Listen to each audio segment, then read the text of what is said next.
bilang bahagi pa rin ng pagpupugay sa ating mga kababayang lolo at lola, daan-daang senior citizens sa Cebu nakatanggap ng cash gift mula sa pamahalaan sa ilalim ng Expanded Centenarians Act of 2024. Silipin yan sa sentro ng balita ni Jessie Atienza ng PTV Cebu. Ngiti ang isinalubong ng centenarian na si Nanay Epifania nang pumasok sa gymnasium sa bayan ng Tuburan sa lalawigan ng Cebu. Suot ang magandang bestida, halatang pinaghandaan niya ang espesyal na araw na ito. At kahit umabot na ang edad sa 100, maliksi at masaya siyang sumagot sa mga tanong.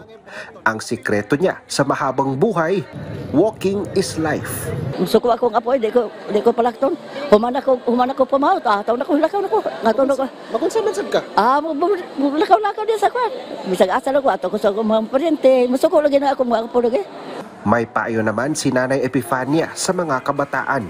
Biyae ninyo ang inom, biyae ang sigarilyo, kaon lang sa kaon ng natural, dili kayo kaupin ng karne. Kabilang si Nanay sa daang-daang mga senior citizen na nakatanggap ng cash gift sa bisa ng RA 11982 Expanded Centenarian Act.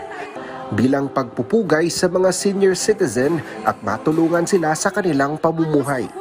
Ikinatuwa naman ang alkalde ng bayan ng Tuburan dahil may nasa mahigit 30 senior citizens ang nakatanggap ng cash gift. Active ang atong mga senior citizens sa Tuburan.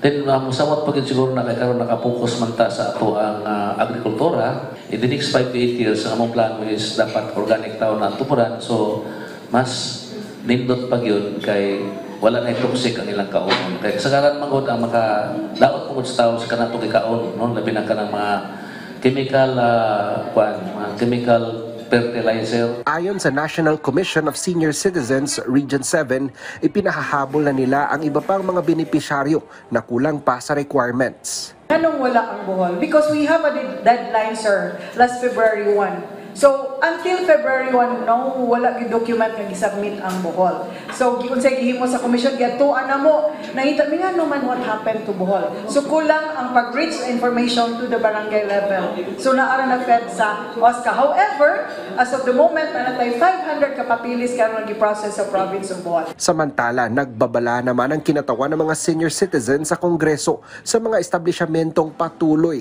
na hindi nagbibigay ng diskwento. Kung hindi pa sila tutupad, kasi batas ito itong diskwento na ito na 12% VAT exemption and 20% senior citizens discount, batas ito. So, hindi pwedeng hindi sila sumunod. So, sa lahat pinatawag namin at sinabihan namin kung hindi kayo tutupad dito, makuklose kayo. Mula sa PTV Cebu, Jessie Atienza para sa Pambansang TV sa Bagong Pilipinas.